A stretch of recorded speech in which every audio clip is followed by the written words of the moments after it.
La seconde épître de Paul aux Corinthiens, chapitre 1.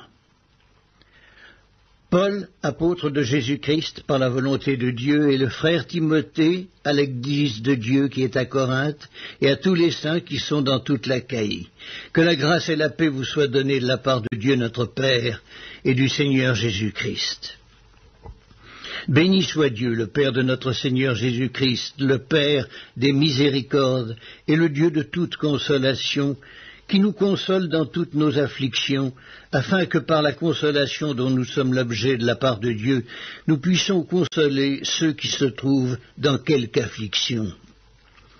Car de même que les souffrances de Christ abondent en nous, de même notre consolation abonde par Christ.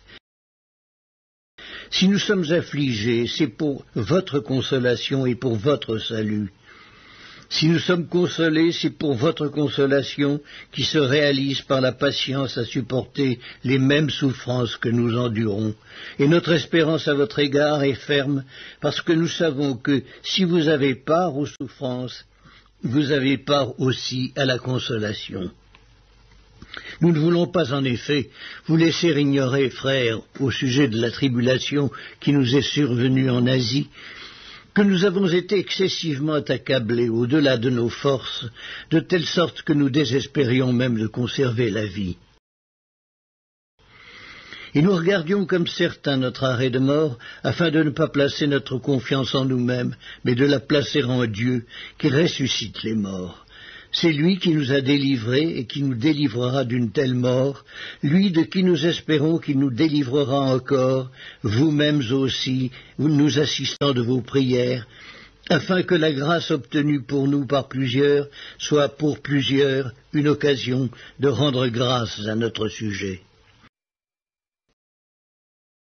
Car ce qui fait notre gloire, c'est ce témoignage de notre conscience, que nous nous sommes conduits dans le monde et surtout à votre égard, avec sainteté et pureté devant Dieu, non point avec une sagesse charnelle, mais avec la grâce de Dieu. Nous ne vous écrivons pas autre chose que ce que vous lisez et ce que vous reconnaissez, et j'espère que vous le reconnaîtrez jusqu'à la fin, comme vous avez déjà reconnu en partie que nous sommes votre gloire, de même que vous serez aussi la nôtre, au jour du Seigneur Jésus.